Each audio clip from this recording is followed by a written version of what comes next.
It's Waxing Lyrical, baby. Hello, Waxers, and welcome to Waxing Lyrical with Mains and Dutch. I'm your host, Mains, in a new, undisclosed location. And my guest on the other side of the fence is Mr. Neil Dutton. How are we, Neil? People have asked me to stop looking over their fence. Apparently it's a privacy thing, but I just think they're being sensitive.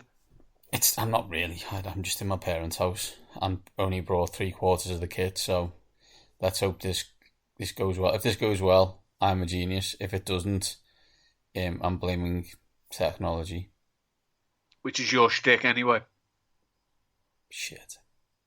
Yeah, it is, yeah. Neil, I think the thing that people need to find out first, of the two questions we got, is question one was, how was your Christmas? It was very pleasant. We had a bit of struggle with a bit of sickness with one of the children. Not that sickness, it wasn't too bad, but a couple of vomiting incidents, of which they decide that they don't want to be sick in their bed, they want to be sick over the side of their bed, which is fine, but they're on the top bunk. Mega. There was some collateral damage, shall we say. Mega. Love kids. But other than that, the events and days of Christmas itself were very pleasant. But got bought an awful lot of alcohol, which is why I'm actually having a beer now, because I very rarely drink in the house. But people just seemed to decide this year was the year they were going to fill my fridge with the stuff. Neil, we would like you to be an alcoholic. Please continue on, I think is what they're saying. And the other thing is, Neil, we'd obviously like to congratulate you on your stellar semi-final victory over plucky me in our League of Record. Thank you. It was a close-fought thing, and it was getting a bit close to my liking, but then Dalton Schultz, my position, came and helped it out. So, actually, it's not... in terms of my own fancy teams, as I said, obviously no one gives a flying about my fancy team, but no, I'm in 3 finals across 3 different formats. So nice. I'm in our League of Record final. I'm in the final of a very weird league that I started this year that was an auction league that was 1 quarterback, 1 running back, 1 wide receiver, 1 tight end, 1 flex, 2 kickers, 2 punters, 2 defenses, 2 head coaches. Nice. I like random. I'm in the final of that. And I'm also in the championship game in the Steve Rains Bowl, the best bowl. Nice. Nice, I like it. I like it. Yeah. And see, I unfortunately had 2. I had 2. I had a semi-final with yourself and a semi-final against Mr. James Dixon, former podcast host and now general orator and writer. And he picked up Rex Burkhead, and I didn't, and I lost by 6 points. Devastating. The most devastating part of it is the classic "no one gives a fuck about your fantasy team," but is that you see that the Washington football team had a 56 burger landed upon them, and CD Lamb got 6 points. When you have CD Lamb, it's bad times. But one of them things, nearly move on. This week, we're going to try and keep it pretty short. We have standard fare, some fancy finals, obviously. So Neil's got kind of 1 fancy darling, a fancy loser, and we've got more fancy predictions bound to go wrong. But before all that, we wanted to talk about John Madden, who sadly passed away on Tuesday at the age of 85. It's quite an interesting one, Neil, in terms of us as UK fans, is that I started watching maybe mid-80s. You started watching basically 2000, 2001, 2000. So we have learned a lot of the history of the NFL when we started watching, but we know Madden for 2 things, but in theory there's many more. And we kind of wanted to highlight him as a human and what he'd done in the league and why he is seen by many as one of the most important figures in the NFL over the past 50 or so years, I guess. So, What I didn't know, and I was saying to you when we did this, he was drafted. He was a player. He was drafted 244th overall by the Philadelphia Eagles in 1958. He had gone to Oregon. He'd hurt I think it was his right knee, and didn't really play for them. Went to lower colleges subsequently, got fit, played for the Eagles. First training camp, injured his other knee, and that was so bad that he had to retire. He then obviously became a coach. He was hired by other legend Al Davis to the AFL's Oakland Raiders as the linebackers coach in '67. That year they went to Super Bowl II. They lost to the Green Bay Packers. And then Feb 4th, '69, nearly takes over as the Raiders head coach, and boy, what a record he had. It was a phenomenal run as head coach. He told Al Davis, look, I can do this job. Because Al Davis, was conventional wisdom. I mean, John Madden was a young man back then. 32 he was. Wisdom, 32, yeah. 32 so the conventional wisdom, of course, that, he's the same age as some of his players. And, that it's going to be it's for what the Raiders would become. It was seen as a bit of a risky move, considering, that they were still an AFL team coming into the NFL. There was still a little bit of a stigma. This young coach wants to come in and do it. And he convinced Davis to give him a shot.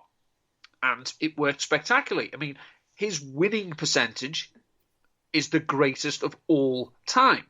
So in the regular season, he was 103, 32, and 7, because I assume he didn't have overtime then, so he had 7 ties, which is a winning percentage of 75%. Yeah, never had a losing record as a head coach. And, this was a team, a Raiders team that was criticised because they always seemed they couldn't win the big game. Because you think as well that Raiders team was up against the Steelers, the greatest, probably the best dynasty of a short period of time in NFL history, the 70s Steelers. Obviously, they lost the Immaculate Reception game. They went up against the Dolphins that went back-to-back Super Bowls, including an unbeaten season. The Dallas Cowboys. These were all there, but the Raiders were so competitive and so strong themselves that it was, if you beat the Raiders, you'd win the Super Bowl. I think that's how it seemed to be. I think this is interesting, Neil, because we have a lot of coaches in the NFL now who have won one Super Bowl, but haven't won others, but regularly win games, and then it's queried whether they are elite head coaches, right? And I think that can be fair. I think we need to be honest on this. Bill Belichick's blew the whole concept of what's good and what's normal out of the water, right? Like, I'm looking here at John Madden's record. I think he's 11 years in the NFL, 10 years, 69, 78. He doesn't make the playoffs twice. That's in his third year, 71. He's 8-4-2, and in his final year in 78, he's 9-7. He's a winning record every year. He goes to the playoffs 9 times. So 11 seasons, 9 times he goes to the playoffs. Only 1 year does he not win a playoff game. That is 72 when he loses to the Steelers. And that year the Steelers then lose to the Miami Dolphins, who go the whole season undefeated. Yeah. 73 loses to the Dolphins. The Dolphins win the Super Bowl that year. 74, he loses to the Steelers in a championship game. The Dolphins was in the championship game as well. 70, lost to the Baltimore Colts, championship game. 74, Steelers championship game, they win the Super Bowl. 75, Steelers again win the Super Bowl. Then 76, he finally wins. 13-1, 3-0 in the playoffs, Super Bowl 11 champion. It was, as I say, that Raiders team it's one of the best, most entertaining teams in NFL history. Eh? It's an autumn wind. The NFL films, that is the best. Yeah. The Raiders or an autumn wind is the best. The best start to any of them. whenever the hypothetical question is asked, what team would you like to have seen on Hard Knocks? The Madden Raiders is the obvious answer.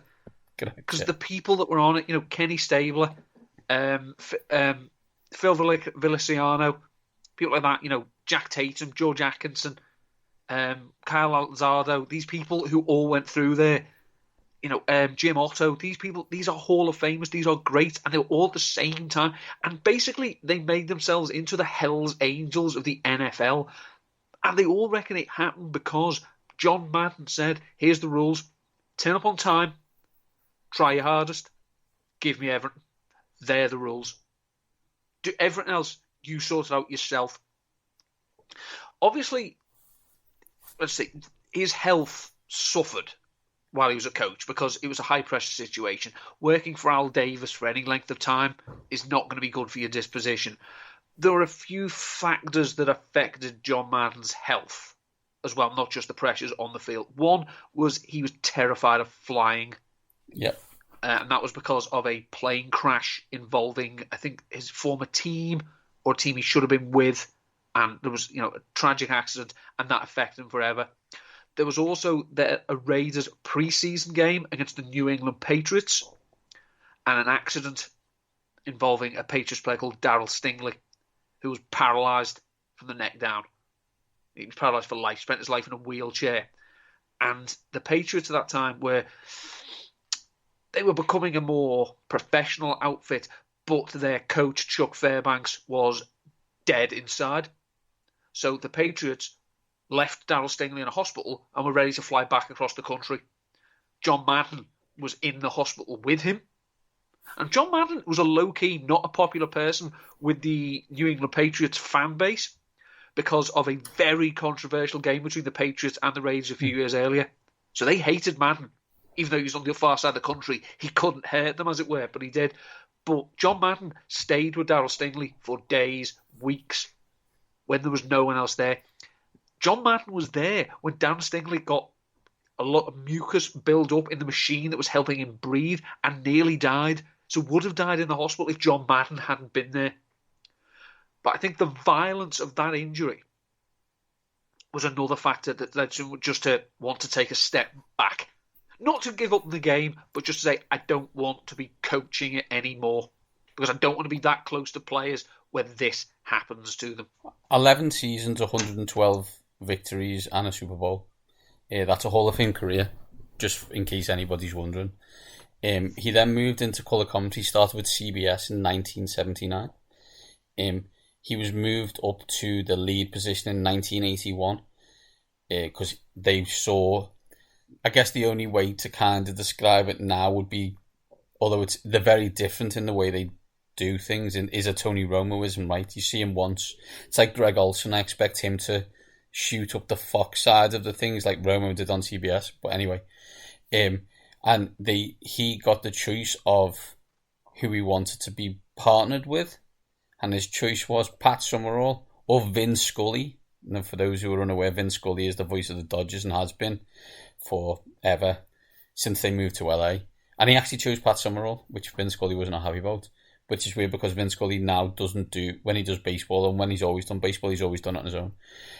So we started with Summerall in 81, and from 81 to 93 they were on CBS, and that is where I come in. So CBS had the majority of the NFC games, so and the NFC was the best conference then. I think that needs to be clear, there wasn't a Patriots dynasty or a Steelers at that point. This was Giants, 49ers,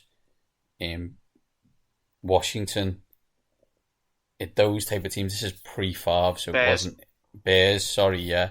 So all the biggest games were NFC games, and they always were done by Madden and Summerall, and we got them as the 9 o'clock game regularly, or even the 6 o'clock game on Channel 4. So that's where we kind of join in to some Madden and Summerall. In 93, CBS lost the rights to TV to a new startup organisation in America called Fox.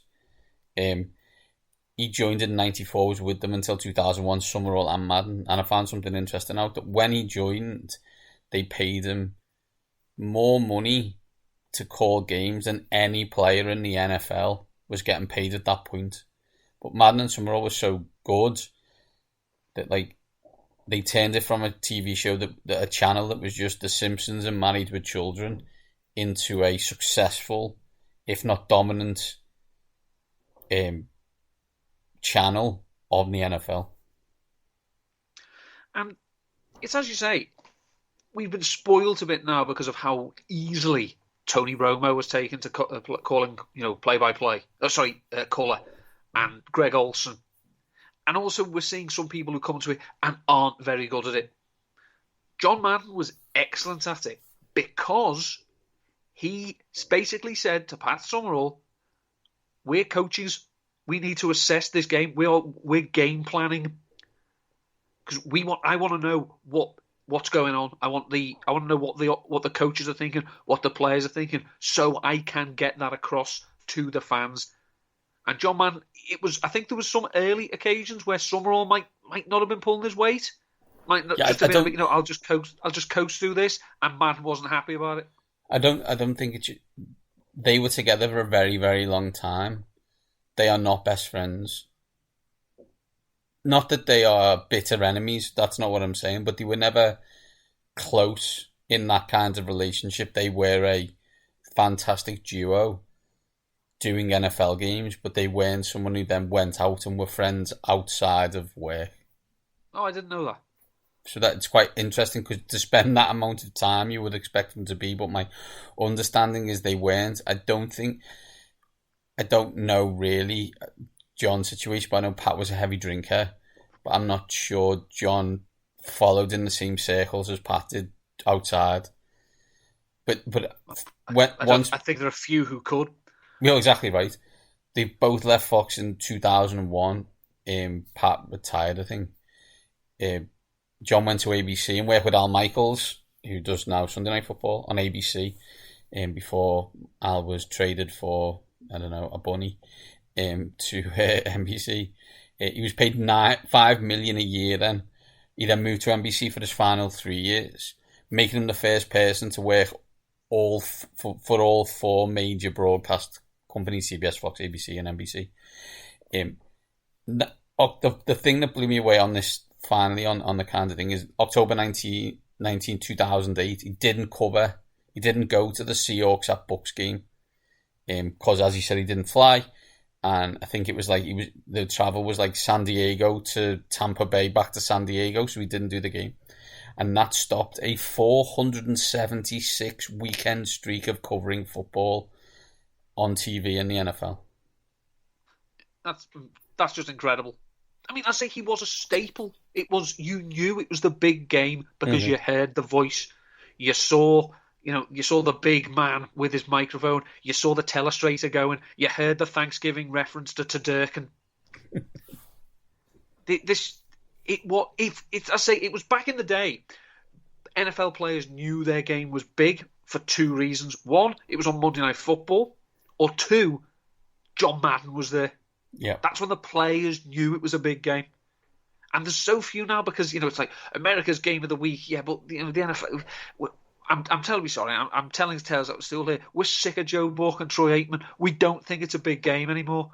We just know we're going to have the telly on mute for 3 hours because we don't want to hear them. But I think happen then. I think that's interesting, right? Because one thing you could say about Troy and Joe, and not my favourites, far from it, is that one thing that has happened to them is longevity hasn't helped them. But Madden was here all this time, and that I don't remember that happening. So no. People just liked him. We, as a UK watcher, we probably heard less of him just given time zones. Because when he's on ABC and NBC, that's Monday Night Football, Sunday Night Football. You got to stay up late if you work and blah blah. Much more difficult, and there wasn't the kind of NFL Game Pass or whatever. But for me, he will always be the guy who reminds me that Sundays were NFL, because you heard him and Pat doing a major NFC game somewhere on the East Coast or in San Francisco. They were kind of the only places they'd be. So that's a second Hall of Fame career, right? Like, that's a Hall of Fame coach and a Hall of Fame commentator. In 1988, John Madden lent his voice and personality to a small little computer game published by a small little company called EA Sports.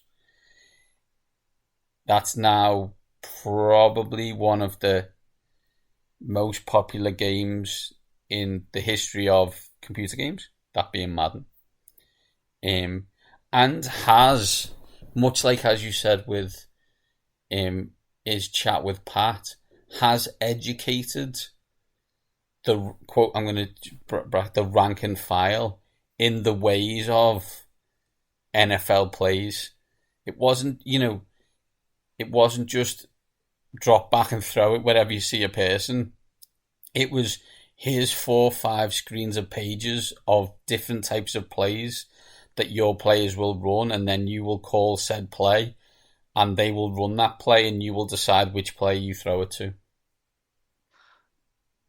To say that the Madden franchise is one of the biggest spin-offs of any sport or cultural phenomenon of all time is not going far enough. Because the thing about American football, as we know, is it's a very short season. 16 weeks and then you're done. And that's because, well, you don't even play it yourself. You know, the schools don't play after Christmas. Well, Madden gave generations, and it is now generations, because how long it's been going, generations of football fans the chance to play it all year round. And when they added in 1999 the franchise mode, this allowed the true geeks an inside track on how to run an NFL team. And also, you know, Madden, just the gameplay ability of it, every kid now knows when you should call timeout. Correct. NFL coaches don't. But there's 12-year-olds across the globe who know how to use timeouts better than Andy Reid, and Andy Reid's going to the Hall of Fame. The best thing about Madden was, throughout the whole process, he was involved. It's not you can have my name, you can have my face, and I'll make some comment, I'll say boom, and you can record that a few times. He wanted to be involved. He wanted to know why it was, because in his own words, you know, back in the day, they were trying to make the game look like the game. And now the NFL is trying to make it look like Madden. Yeah. That's the flip, because of the attention to detail that Madden had, that it went down to everyone at EA, everyone who was involved. They knew that they had to meet the most demanding coach for their product, the man himself. I mean, I'd heard of Madden. I'd heard of the words and the name John Madden before I ever watched a game of American football, before I ever wrote about anything, before I ever podcasted about it, before I was even aware of what the hell it actually was. I knew the name John Madden. So that when I started watching it, I had that, I think, you know, it was asking people, well, I know this John Madden, is that important? And then you start playing the game. And obviously, you look at the difference between the games back then and what they are now, how ridiculously sophisticated they are. And just from a playing point of view, they can help you learn about the game, because you're learning, as you say, pass coverages, defensive fronts, offenses, defenses, special teams, strategies, salary cap, the trade deadline, the draft. These are all aspects of the game that Madden wanted in the game to help fans get smarter. Because he wanted people to go away and play it and then come and sit down on a Sunday to keep up with him. Correct. I think that the 2 things, or the 3 things I'd like to state on that is the biggest quote-unquote soccer game is called FIFA, which is the name of the organisation. The NBA game is called NBA 2K. The NHL game is called NHL. The college football one used to be called college football. The NFL one's called Madden. No one bats an eyelid. Mm-hmm. One of the biggest sports in the world, its biggest product isn't named related to them and they don't care. Well, they might care, but they don't openly say they care. I also find that in reference to what you said, Neil, 2012, Madden was quoted as saying, "A way for people to learn the game of football and participate in the game at a pretty sophisticated level." I think it's naive to suggest that that if it wasn't for Madden, a lot of writers who we now call friends, who we have had on this show, who are tremendously educated in the ways of NFL, but have never been coaches, have learned that starting through Madden. I also find it interesting in the mid-2000s, he signed a $150 million deal with EA, and so they can use his name in perpetuity. However, previously he was offered major stock in EA when it was at $7.50. I checked today, that same stock is now worth $133. Madden has stated that in his whole life it was the stupidest decision he has ever made not to take the stock. John Madden will be missed. If you have Game Pass, watch The Football Life. If you get chance, a new documentary about John Madden is out at present. I don't think it's out in the UK yet, but I'm sure there are ways to find it, and it will be eventually. Do watch it. Do learn more. I think me and Neil have described 2 Hall of Fame careers and one of the most influential games on a sport in history. I think that shows you the level of importance that John Madden had. Boom. Correct. Let's move on. Let's go Fancy Darling. Hello, darling. Neil, you gave us 4 last week. COVID hell. You gave us Jimmy Garoppolo. You didn't know his finger was going to fall off. He was quarterback 19, 322 yards, 1 touchdown, 2 interceptions. The 2 interceptions are killer. Quarterback 19, 13 points of loss. You gave us Carson Wentz. He was quarterback 10, 225 yards and 2 touchdowns, 19.9 points. That's a win.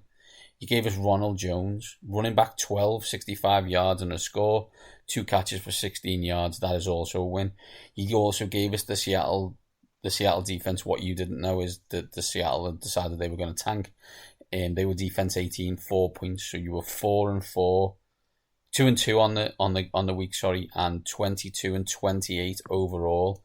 You have 1 Fancy Darling this week. If you're in your championship game, who should people be looking for? Well, when you say, that the Seahawks decided they were going to tank, what in fact happened was they realised you cannot contain Nick Foles. You just can't. He's inevitable in December. If you're going into your fantasy championship and you need something at quarterback this week, well, have I got news for you? I'm going with the same team that I went with last week, but it's a different player. I'm going with Trey Lance. It's time. Garoppolo's finger is hanging off by all accounts. I'm confident I can play. I'm confident you can't. Your finger. Tell you what, keep your finger safe. Shove it up your nose. Do something with it to keep it where it's supposed to be. Just don't try and grip a football. Now, Trey Lance is not a polished passer. He wasn't when he got his last action against the Cardinals. He wasn't great passing the ball against the Cardinals back then. But he did rush for 89 yards and finish as a top 12 quarterback, and would have been higher, but he was stopped at the 1/2 inch line on a rushing touchdown. The Houston Texans have allowed 150 rushing yards per game, pretty much on average. You can run on them. If your quarterback is going to be a part of that running game, he can help. If you need a quarterback this week and you don't have Josh Allen, Patrick Mahomes, Tom Brady, Aaron Rodgers, Jalen Hurts, you might decide, do you know what? I'll go with the variance. I'll go with the high upside play, and I'll go with Trey Lance. That is a special gamble to put in the face of if you win your matchup. Love it, Neil. Let us move on and let us get on to our fancy loser.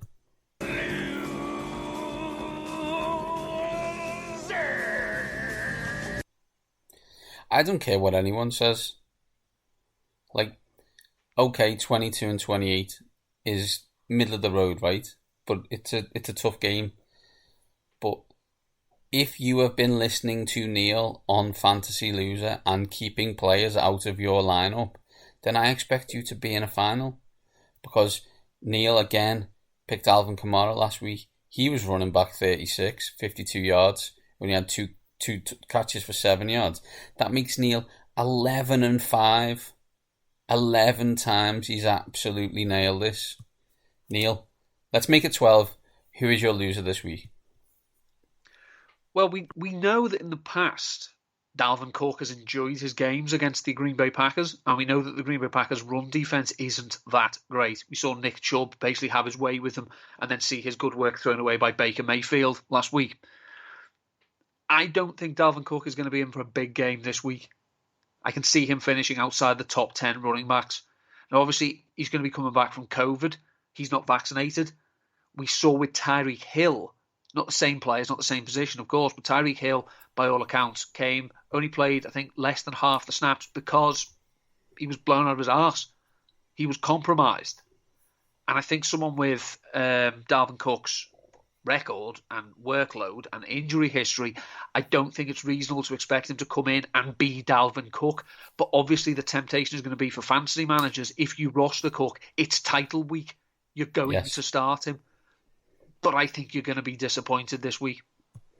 That's a tough one, isn't it? Because I think you're right. I understand the logic and why you've done it. But there's no way. I can't imagine you've got running backs you're so running back heavy that you can drop Dalvin Cook. So you may just have to lose. It's one of them things, right? You just, at some point in certain leagues, you just I've ran out of injuries.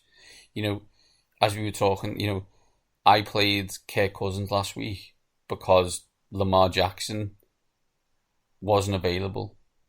The last 2 weeks, I've played Kirk Cousins, 2 losses because Kirk Cousins is crap in prime time. When the lights are brightest, coupon shows up.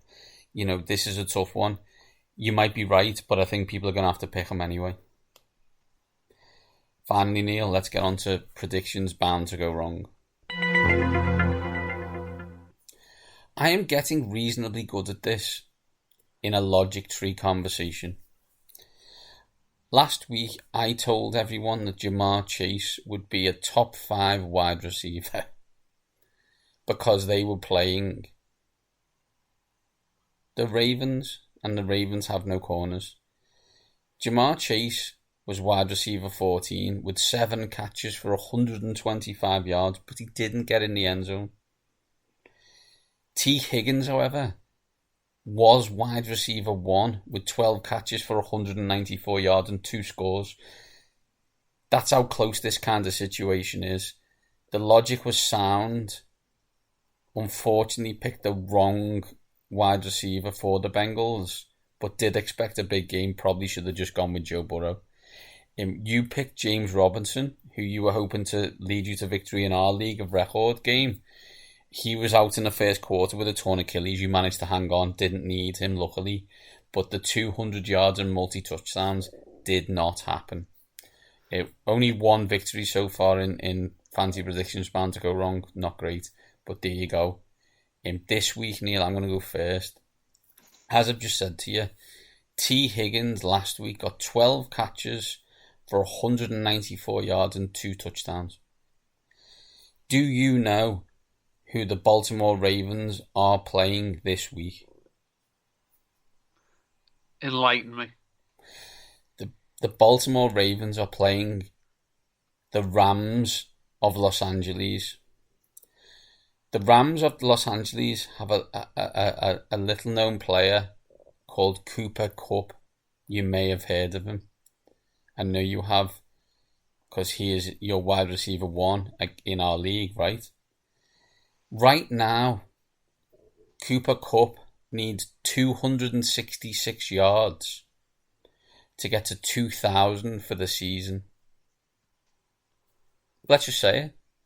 We'll have 260 plus yards and a score, please.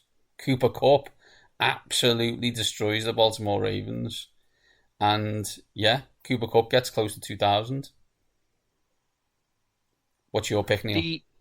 The James Robinson news. Again, the process was sound. No Yes. one gives up more fancy points to running backs than the New York Jets. He had reassumed dominance in that backfield, and then he gets that injury this late in the season that pretty much destroys 2022 for him. I mean, seeing Cam Akers come back in the same season from a torn Achilles, Cam Akers is a more athletic specimen than James Robinson. It's going to be a race against time, and for an undrafted player who's had to beat the odds every single day, it boils my piss, quite frankly. However, I'm not shying away from running back this week, and I'm following on from your record-breaking day, and I'm going to say that Jonathan Taylor is going to rush for 250 yards and 4 touchdowns against the Las Vegas Raiders. Can I ask a question on this? Did you pick this quote-unquote new CDC rules? There are no rules about COVID, and they were going to have Sam Ellinger, or did you pick this knowing that Carson Wentz will probably start? Jim Harbaugh could be quarterback in the Colts against the Raiders, because if Wentz has to throw the ball more than 12 times this week, something's gone very badly wrong. The Raiders cannot stop a runny nose. They certainly cannot stop Jonathan Taylor. And yes, I know every time anyone says anything nice about him, the Podfather's ears prick up. Well, I'm happy to see those ears go up, Matthew. Love it, Neil. Love it.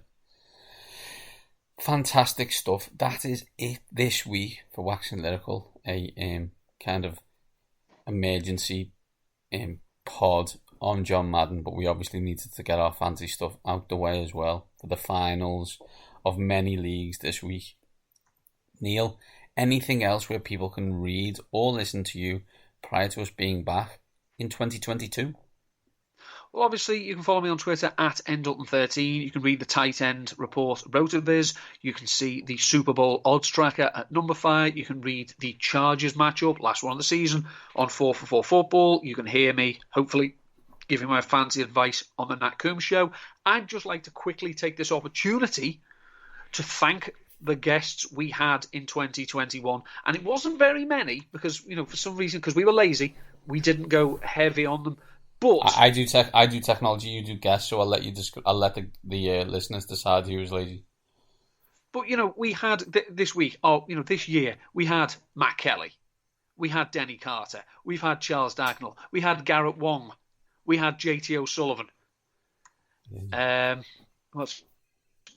We had John Barshard, obviously when the Eagles coach was there. We've had people, we just haven't had as many as we normally have or normally would like. Obviously Elliot Christ as well. Yes. We will try and get as many of our regular guests in 2022. We'll try and get some new ones as well. But for everyone who gives up their time freely and willingly to talk to these two Scouse idiots at silly times of the day, probably, we thank you. We thank everyone who's listened, all three of you, to all the pod all year as we're going into our testimonial year, mate. Scary stuff, Neil. Scary stuff. 2022 will be 10 years. We thank everyone who does listen, anyone who's listened for any length of time. Have a very happy New Year. Do exactly what I do every New Year's Eve, i.e. I go home. Go to bed at 9:30. Yeah, bed by 9:30. 10 o'clock if I'm feeling a bit spicy. But we'll be back again in 2022 for more of the same nonsense. I also like Mark Schofield, but it sounds like Neil doesn't, so I'll mention Mark. Thank you all for listening. Wonderful as always. As Neil said, happy and healthy New Year. To all those people in your fantasy finals, including Neil, best of luck as Neil goes to redominate our league. The Bill Belichick of the League of Record goes for his 5th or 6th victory in the past 8 years. 4th victory in 8 years, is it? Something like that? Well, this league also started in 2012, so it'll be 4 and 10. 4 and 10. You cannot argue with those kind of statistics. I have no idea how many I've won because it's 0. Anyway, brilliant. We will see you on the other side in 2022. Enjoy your new year, whether you be staying up till 3 o'clock in the morning or going to bed at 9:30. It doesn't matter what you are, because these top guys are out.